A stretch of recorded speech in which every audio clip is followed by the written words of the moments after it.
और कुर्बानी करने का तरीक़ा ये है कि जब शराइत के मुवाफिक जानवर मिल जाए जिसकी कम उम्र न हो और वो फरबा हो, और कुर्बानी वही अफजल है जो जानवर कीमती हो, फरवा हो, तंदुरुस्त हो।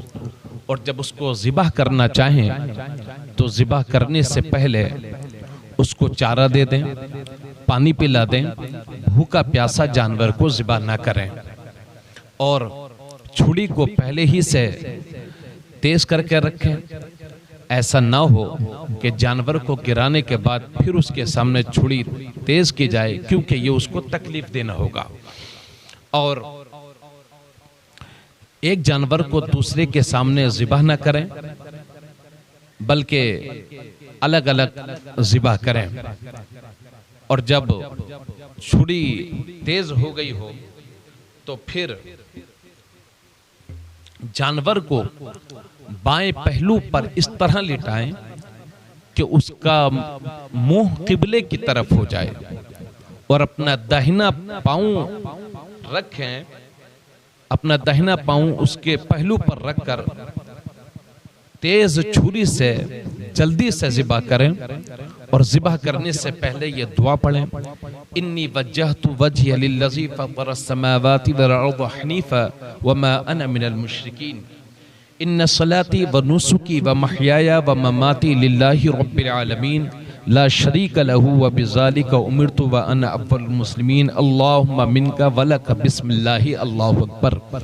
ये कहकर के छुरी से तेजी के साथ जल्दी से ज़िबाह कर दें। और ज़िबाह करने में 4 रगें, कम से कम 3 रगें कटना चाहिए, और ज़्यादा से ज़्यादा 4 रगें कटें। यानी इतना ना कटें कि गर्दन की मोहरे तक छुरी चली जाए, क्योंकि ये बेवजह उसको तकलीफ देना होगा। और जब ज़िबाह करने के बाद छोड़ दें, और जब उसकी रूह निकल जाए उसके बाद उसकी खाल उतारें और पैर वगैरह को काटें। और जब ज़िबाह हो जाए तो फिर ये दुआ पढ़ें। अगर उसने अपनी तरफ से कुर्बानी की है तो दुआ पढ़ें, अल्लाहुम्मा तक़ब्बल मिन्नी कमा तक़ब्बलता मिन खलीलिका इब्राहीम अलैहिस्सलाम व हबीबिका मुहम्मद सल्लल्लाहु अलैहि वसल्लम।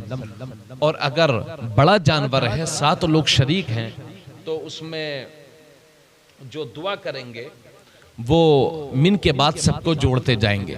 जैसे अल्लाहुम्मा तक़ब्बल मिन ज़ैदिन व खालिदिन व बकरिन व फुलां, इस तरह से। और अपनी जानिब से तो अल्लाहुम्मा तक़ब्बल मिन्नी कमा तक़ब्बलता मिन खलीलिका इब्राहीम अलैहिस्सलाम व हबीबिका मुहम्मद सल्लल्लाहु अलैहि वसल्लम। और ये भी याद रहे कि अपने हाथ से अपनी कुर्बानी करना अफजल है।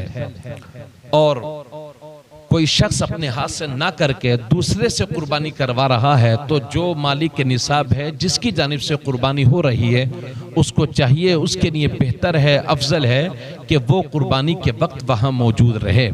कभी कभी ऐसा होता है कि एक शख्स ज़िबाह करता है लेकिन छुरी को 2-3 लोग पकड़ लेते हैं, तो जो 2-3 लोग पढ़ें, 2 लोग पकड़ें, तो दोनों को बिस्मिल्लाह अल्लाहु अकबर कहना ज़रूरी है।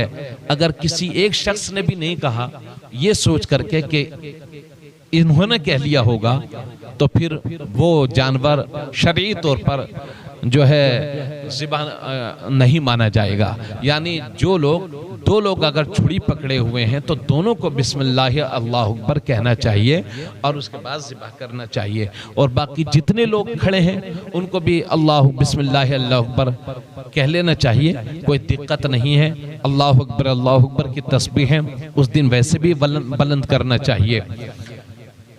हमारे इलाके में, हमारे मज़रा खुशालपुर और हमारे मसवासी ज़िला रामपुर में और बहुत सारे खित्तों में ऐसा होता है कि इमाम साहब से छुरी पढ़वाई कि इमाम साहब छुरी पढ़ दो, और उसके बाद वो ले जाकर के कसाब को दे देते हैं कि साहब ज़िबाह कर दो। तो ये तरीक़ा जो है न इख्तियार, ये तरीक़ा न इख्तियार करके जो शख्स ज़िबा कर रहा है वो खुद जो दुआ पढ़ी जाती है उसी वक्त पढ़ी जाए, ये बेहतर है। लेकिन इमाम साहब ने छुड़ी या किसी हाफिज कुरान ने या आलिम दीन ने या कारी कुरान ने छुड़ी पढ़ के दे दी, तो जो शख्स ज़िबा कर रहा है उसके लिए बिस्मिल्लाह अल्लाहु अकबर कह लेना वाजिब है। बगैर बिस्मिल्लाह अल्लाहु अकबर कहे उसने ज़िबा कर दिया तो वो ज़िबा नहीं माना जाएगा, वो हराम हो जाएगा वो जानवर।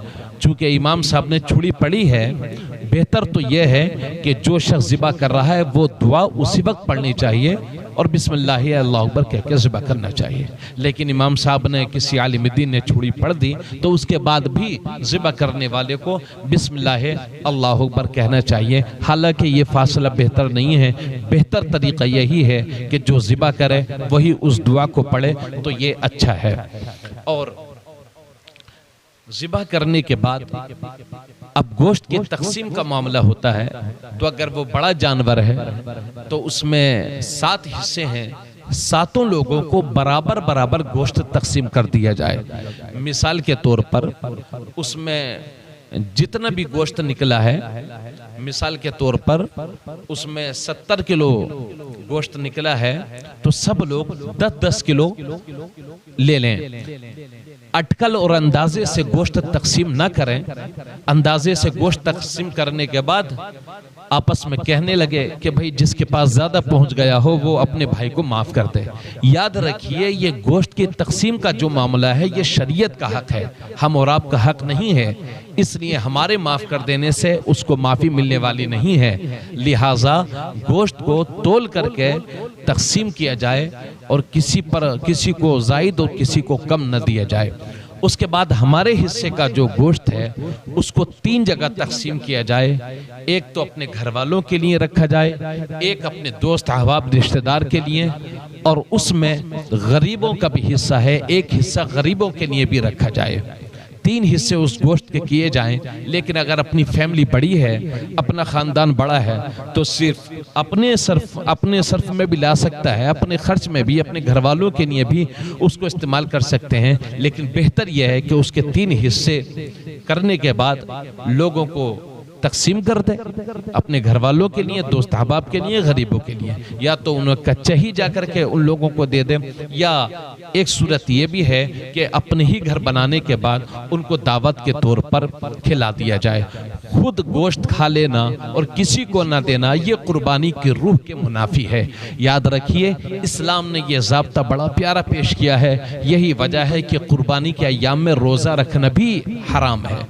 कोई शख्स कुर्बानी के अय्याम में रोज़ा रखना चाहे तकवा परहेजगारी की बुनियाद पर, तो ये दुरुस्त नहीं है। कुर्बानी के अय्याम में रोज़ा रखना हराम है इसी वजह से, ताकि जो मुसलमान हैं वो एक दूसरे के घर जाएं, रिश्तेदारों को गोश्त खाने को मिल जाए, आपस में बैठें, एक दूसरे को तोहफा तहाइफ दें, जिससे मोहब्बतें कायम हों और रिश्तेदारियों में मजबूती कायम हो, दोस्तों अहबाब से रिश्ते और मजबूत हों, और गरीबों को भी वो गोश्त खाने के लिए मिल जाए।